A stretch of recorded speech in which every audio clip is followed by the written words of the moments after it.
Welcome to Inside Roanoke. I'm Melinda Mayo, the Communications and Media Officer for the City of Roanoke. Today we're going to learn about a masked high school band concert. We're also going to hear about passenger rail and a lot more, so stay with us. Did you know that it takes 12 to 20 years for a cigarette butt to decompose? Cigarette butts thrown on the ground or out the window are litter, and most wash into our waterways, polluting streams and harming stream life. Cigarette butts can also be a fire hazard. Extinguish cigarette butts in ash cans and ashtrays. Litter is preventable, so remember, no ifs, ands, or buts. Don't litter.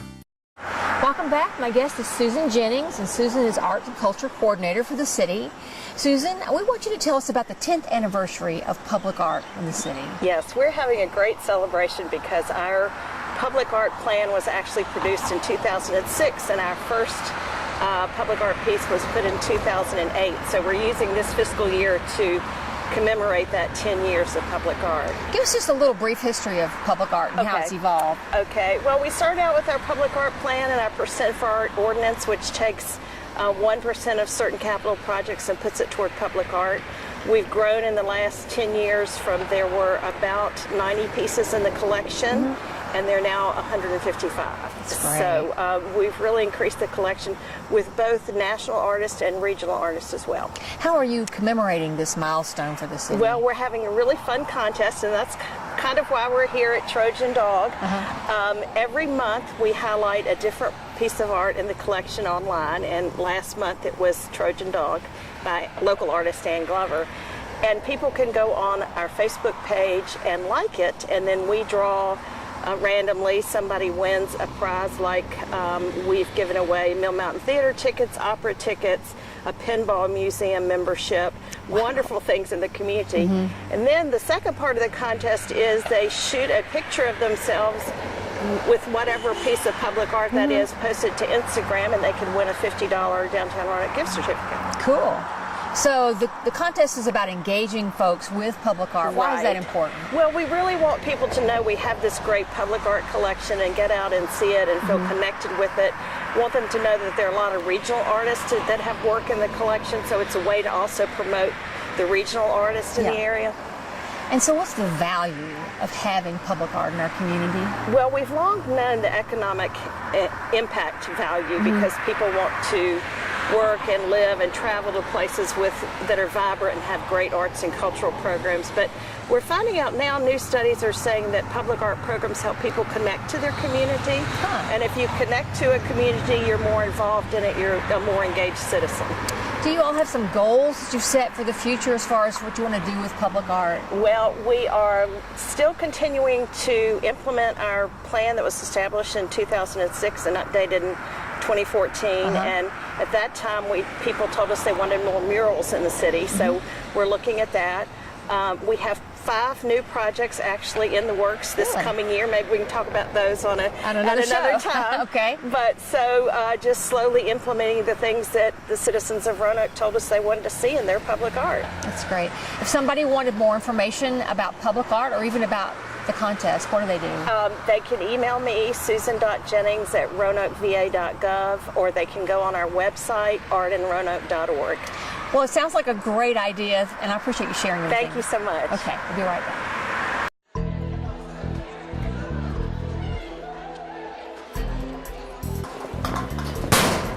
What's up, punk? What you taking those books home for? They ain't gonna help you on the streets. To study? Yeah, man, you need to join our crew, aka the Cobra. Yeah, ain't nobody messing with the Cobra. I mean, I don't know. I kind of want to go to college. Nah, man. I mean, we're just having some fun. Nobody in our gang gets caught anyway. Well, I guess sure. All right.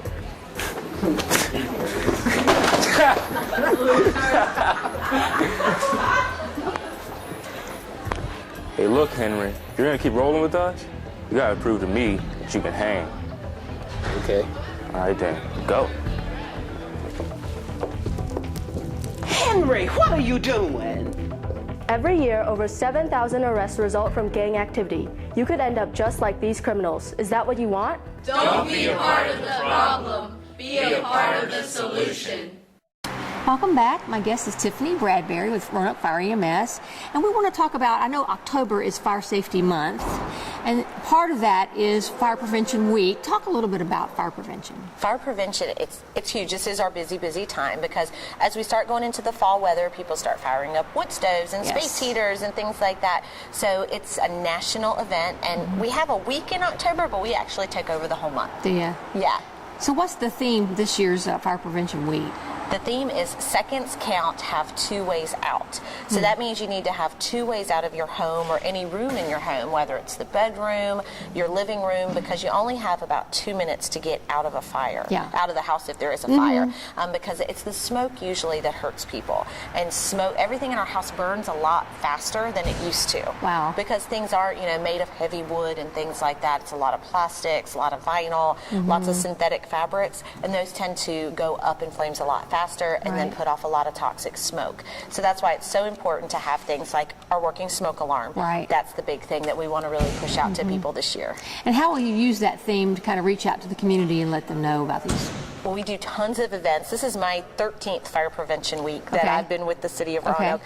So we'll do a lot of things out. We'll push all of these messages out, especially about getting out, because that's my big thing that my soapbox I stand on is having a fire safety plan. So we'll be out in schools, we'll be talking to older adult groups, community groups, fire station tours, fire station visits, puppet shows, the fire safety trailers. So we're going to be out and about in the community.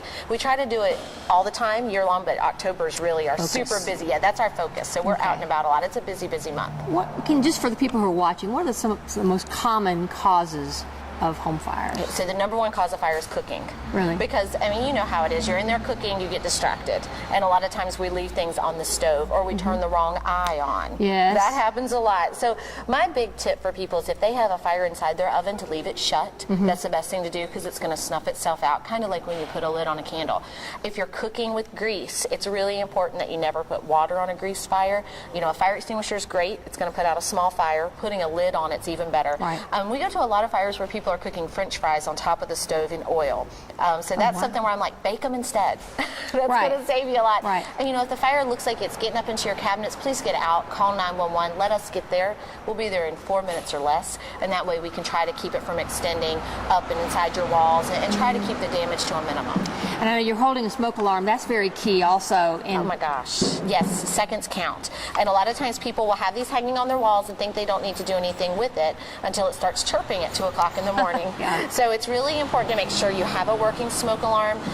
After about 10 years, you want to replace them. So if you look at the one on your ceiling and it's kind of a beige, yellowy color, it's probably time to go ahead and replace them. They're only a few dollars. You can get them at any home store, big box store. We actually have a program if you can't afford them, where you can call us, or we also team up with the Red Cross, and we'll actually come out. And later in October, we are going to be going door to door over kind of maybe off of the Chapman Avenue, southwest part of the city, and we're going to go door to door and put up smoke alarms with the Red Cross. And then remember to change out the batteries. Absolutely. When we change our clocks, so I think that's the beginning of November, when we fall back, it's a good idea to do that. And we usually partner with Energizer. So we're crossing our fingers that a big bunch of boxes of 9-volt batteries show up at my door, and then we'll have those available while supplies last at our stations. And another thing I know you all do in connection with this month, Fire Safety Month, is you have a contest for the students in Roanoke City Schools. Talk about it. Yeah, this is our 13th year, so it's our annual Fire Prevention Art Contest. And Rockingham Group Insurance Company is our big sponsor of that. And then Mission Barbecue comes and caters a dinner. So during the month of October, students will work on their artwork. Then their art specialists have the really hard job of picking only 5 or 6 to send to us. And then we have a little panel of judges, and we go through and judge them. And we have grades from kindergarten up. And then we have a dinner right here at this fire station in November. And we invite the family and friends. Well, now if somebody's watching today and they want someone to come out and talk to their group about fire safety, how do they get in touch with you? Well, they can go to our website, and there's actually a form on there they can fill out to request an event, or they can call me directly at 853-5785, and we'll be more than happy to try to get them on the schedule. My October is almost completely full, so then we'll push into November as well. But it's kind of a year-round thing. Fire safety is year-round. So we can come see them anytime. Thanks. And appreciate you sharing all the information about fire safety. Absolutely. Thanks a lot. Sure. Okay, we'll be right back. A lot of times, especially if they're injecting, they'll have track marks, they'll have needle marks on their arms. A lot of them will have extreme weight loss. They have an inability to focus on a task or schoolwork and complete things like they normally might have been able to do before. Those are some of the big things. They like to sleep a lot and just mainly be alone, and they're kind of acting different than they were prior to starting the use of heroin. For more than a decade, Roanoke's revitalization policy has been to address critical community needs by concentrating funding into specific neighborhoods, providing the greatest impact for improvement. In 2011, the city designated the West End area as the current target location for these projects. Residents and businesses located in this area interested in undertaking a renovation project may learn more about funding assistance by contacting the city's HUD Community Resources Office at 853-6404 or contact Keith Holland. Welcome back. My guest is Patrick Boaz, and he is the Recreation Manager for Roanoke Parks and Recreation. Patrick, I want you to tell us something about Go Outside Festival, or Go Fest, I guess is what they call it. Yeah. What is that? Yeah, so we've been calling it Go Fest for short, and it stands for the Go Outside Festival. And it's a 3-day free outdoor sports festival just designed to get people outside, active, and engaged with the outdoors. Okay, and when and where is it going to be held this year? Yeah, this year it'll be October 13th through the 15th, so it'll be the second weekend in October, and it'll be here at River's Edge Sports Complex on the north side, right at the base of Mill Mountain, right along the Greenway, so you can walk or ride your bike out here and have a good time. So anybody can attend, right? It is, yeah. It's free to attend, not free to organize, but that's the logistics side. Right. I take care of that stuff. But yeah, it's really designed for all ages. You can bring your kids, your dogs, your grandmas, you name it. You guys come out and have a good time. But now there are some costs involved depending on what you want to do when you get here. Talk about that a Yeah, little. so they're essentially GoFest is broken up into many different categories. One is the watch it category, so most of those things are free. So we'll have the Ultimate Air Dogs out here. They do multiple shows throughout the weekend. We'll have a lumberjack show set up where you can watch those guys do their thing, a BMX stunt show, etc. The other one is Try It, and a lot of those things are free as well. So we have over 150 activities. Each individual booth will offer their own type of style of activity.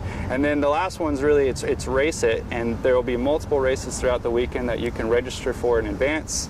Another one we're doing this year, which will be new, is Goat Yoga, which has been getting a lot of comments on Facebook, and that one you'll have to register for in advance as well.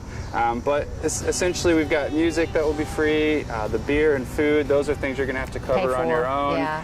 But there's a lot of things out here that you can get involved with and hopefully not spend too much money on. People come out and camp? Do they stay? Or? Yeah, we do. So over on the Mar field, where the baseball diamond is set up, we'll have campsites out there, and those again are all free. We'll have some glamping options, which is where they'll come in, set up the tent, set up your cots and your sleeping bags, etc. And those you can register for in advance, and those are up on the website right now. And then we also have RV options, which those are paid sites, but those I've already filled up. They filled up within 24 hours. So this event takes a lot of work to get it organized, and you have to have sponsors. Talk about some of your sponsors. Yeah, so there's so many people that get involved and brands that get involved, and if I started naming any of them, I would miss. But the biggest sponsor for us is our title sponsor, and that's Anthem, and they've been on board with us really from the beginning. So for the past 7 years, they've really been big supporters in our goal and mission, which is to get people outside and active. So why does Parks and Rec organize Go Fest? I mean, I know you've been doing it for a few years. What's the drive to keep it going, keep doing it? Yeah, one of the big things for us with our department is really to provide very affordable recreational opportunities. So this really falls in line with our mission perfectly. It's free, it's an opportunity for people to get outside and be active. And another big component of our line of work is really just to increase the quality of life here in Roanoke. And so through this festival, we've seen a lot of neat changes come of it, and one in particular, it's kind of a lot of people don't see is really the economic impact that it has on the city. Okay. And so we've had a lot of these brands and sponsors that get involved with the festival to start out, and as they come out here and visit and explore, they really see that Roanoke's got a lot of neat things to offer. And so we've seen some things grow that you didn't really expect to see happen. But now you've got some other businesses looking to move in here, and what that does for the community and the impact it has. Yeah. And people who are here, hopefully they may also stop and eat at a restaurant or shop at a store. So it brings people into the city. It does, yeah, it really does. And one of the big things for us that we've been working on is music always has a big draw for people. So we've started working with Across the Way Productions. They do the Floyd Fest out in Floyd, and we've got people making comments that are coming from Asheville and Charlottesville and Richmond, Really? etc. And they're all excited about, big thing is the music, but also to see what Roanoke has to offer.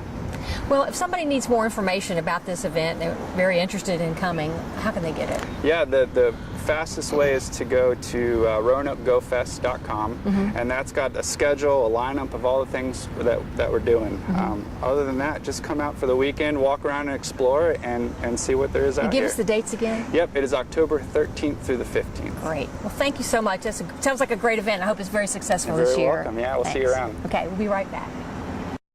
Want to learn how to manage your money better, save for that car or dream home, or be able to bounce back from bad credit mistakes? Bank On Roanoke Valley can help.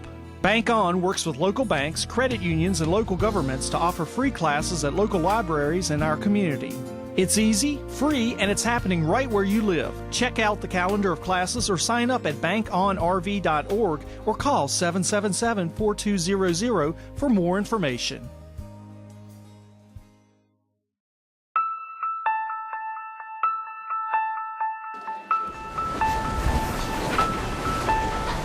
Dude, where'd you get that shirt, Goodwill?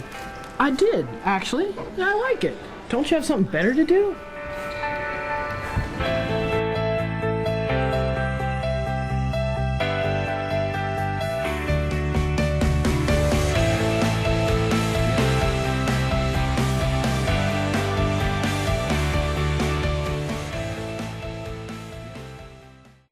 Welcome back, and my guest is Sherman Stovall. Sherman is the Assistant City Manager for Operations for the City of Roanoke.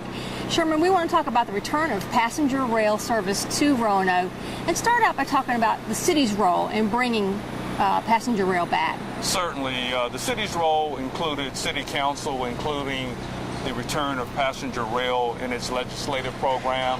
Also, Valley Metro initiated a SmartWay connector bus service to Lynchburg to provide a connection to passenger rail service there. Both of those initiatives resulted in the extension of passenger rail service to Roanoke. And the location for it is? The location of the platform is along Norfolk Avenue. It starts at the intersection of Jefferson and Norfolk and runs west toward Warehouse Road. Where did the funding come from? So I see we're building a platform behind us. Where did that funding come from? The funding for the extension of passenger rail service came from the Commonwealth of Virginia. Funding in excess of $100 million was allocated to facilitate track improvements between Lynchburg and Roanoke, and to also construct the passenger rail platform that you see behind us. Okay, and so everyone's getting very excited because the date's drawing near. What's that completion date that we think will be ready? Yes, we are very excited about the return of passenger rail. Rail service will start from Roanoke on October 31st, so we anticipate that all of the construction will be completed prior to that point. Once it's up and running, Sherman, will we be doing any additional infrastructure for rail service? Yeah, the city at this time is doing an evaluation of constructing a passenger rail station, a brick and mortar station, to support the return of Amtrak service. Okay, and just so folks who are watching will know, what cities does the route include that Amtrak will be running? The Northeast Regional Train, which will originate in Roanoke, provides same-seat service from Roanoke up to Boston. So certainly it hits all of the major metropolitan areas. And they just announced recently that tickets are now available. Talk about that a little bit. Certainly, tickets are on sale. You can go to the Amtrak website, amtrak.com. You can click on the Roanoke station and it'll provide all the information. What do you think is the benefit to Roanoke for having passenger rail come back? I think the most significant benefit is that it provides another transportation alternative to air service. Certainly it provides same-seat service up to Boston, allows you to leave Roanoke early in the morning and get to Washington, D.C. mid-morning. So certainly that's a pretty significant benefit. If someone who's watching our show today wanted more information about the project, how can they get that? Certainly, they can go to the City of Roanoke website, roanokeva.gov, access the department drop-down box, and click on the engineering division. Well, it's very exciting. We all can't wait till it happens, and thank you so much for updating on that. Thank you for having me. Okay, we'll be right back. If you would like to adopt a pet, did you know that you can also go to the RCACP website and their Facebook page to look at pets for adoption? It's easy to do. Simply go to their website at rcacp.org or visit their Facebook page. Both sites include information and pictures of animals waiting to be adopted. Help make a difference in the life of a pet today. Adopt from the Regional Center for Animal Care and Protection.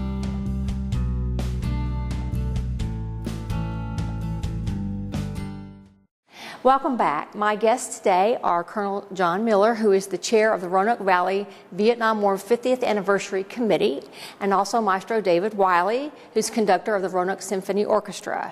And we're here to talk about a special event that's coming up in November. John, start out by talking about this event. It's a masked high school bands concert, right? Talk about that a little bit. There are 8 high schools in our area, and all 8 of them have their own band. And we're going to give the opportunity for each of them to hold forth with music from the 60s and 70s. And when and where is this event going to happen? It's going to be on Sunday, the 5th day of November at 4:30 at the Salem Civic Center. Does it cost anything to come? No, not at all, nothing. We want as many people to come as we can fill the Salem Civic Center. Okay, and why is this concert being held? Talk about the background. Sure. In 2015, we approached the 3 mayors of Benton, City of Roanoke, and City of Salem, as well as the chairman of the Board of Supervisors for the county, to see if they would be interested in becoming commemorative partners with the Office of the Secretary of Defense to commemorate the 50th anniversary of the Vietnam War. They were enthusiastic in support, and that's been true not only in 2015, but throughout this whole exercise. And so the committee, which you're the chair of, is coordinating, organizing the event? Yes. We have representatives from those 4 municipalities, and they have arranged a number of activities in those 3 focus years for the Vietnam 50th. You might recall we brought in the mobile wall, the Vietnam mobile wall, among other things. And this is in that series of activities. We focus this year on a community event, and we came up with this idea of a masked high school band concert. Well, when you think about music, I think about Maestro David Wiley. And talk a little bit, you're involved in this event. What can we expect to hear? What kinds of music?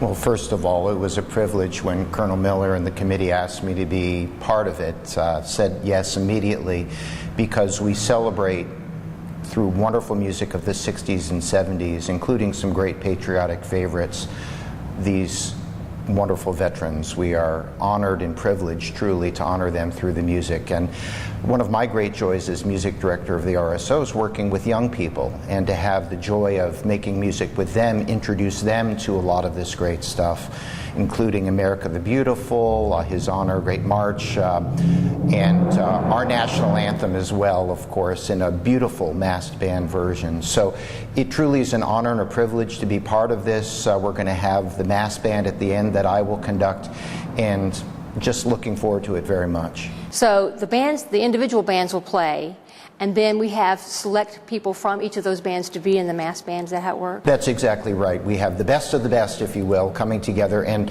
I want to thank all of my colleagues, the band directors helping to prepare this, and everybody involved. But these students amaze me every time I have the privilege of working with them, just to see how they raise the bar and really give their full energy and attention to this. It's really a great thing to do.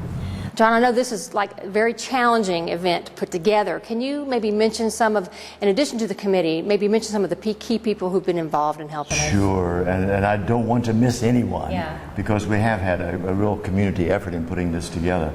But I would be remiss if I didn't thank publicly our own maestro for his part in selecting the patriotic music and also being our conductor for the mass band. In addition, though, we've had not only the organizing committee, but I want to specifically recognize Dr. Bishop, the superintendent of the schools for the city. She's been so supportive of this whole effort. all of the band directors and the organizers at the municipal level, particularly Carrie Cates and Barry Tucker and John Wright at Salem. They've just been so fantastic to work with. And then Cyrus Pace has agreed to be our MC. Thank him very, very much for that. And Dixon Smiley, currently manager of the Roanoke Valley Community Band, is also going to be our music coordinator, a major job that he's taking on. So we thank him for that. But there's just countless others that are in the background, and I want to thank them publicly for all the work that they've done, not just in organizing this concert, but in the other events that we've had to commemorate the Vietnam 50th. Well, I want to ask both of you, how do you feel that an event like this, how does it affirm and celebrate the people who've served in the Vietnam War? Sure. If I may, the intent of the entire exercise is to thank and honor the Vietnam veterans and their families. This will certainly do that. They will have special seating for them. We also want to encourage all veterans to attend because this is a veteran event. And then it's open to the general public. We want as many folks to come as will. There's seating for over 4,000, and nothing would please me more than to have standing room only for this event. Absolutely, and I'd like to echo what the Colonel says. We'll be doing an Armed Forces salute, and one of the things that I enjoy doing when doing that, we will invite members of the various branches to stand as they hear their theme. So sometimes where words fail, music can speak, and it is our hope that we can honor through music and let the music speak on that important day. I'm sure it will. Well, if somebody wanted more information, who should they contact? The best contact, I believe, is Wendy Schultz with the Roanoke County Parks and Recs, and she'll be able to have all the information that we need. There are no tickets required. You just show up. So, but Wendy can answer more questions if folks have them. We are so looking forward to it, and thank you both for joining me today to tell people about it. Our pleasure. Thank you.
Lead Poisoning Prevention Week is coming up October 22nd through the 28th. Lead poisoning is a preventable environmental disease which affects an estimated 1 million children in the United States. Lead is most harmful to children 6 years old or younger because they often put their hands and other objects in their mouth, which may have lead dust on them. Lead Safe Roanoke is a program designed to reduce lead-based paint hazards found in homes built in Roanoke prior to 1978. For more information, contact Lead Safe Roanoke or visit their website.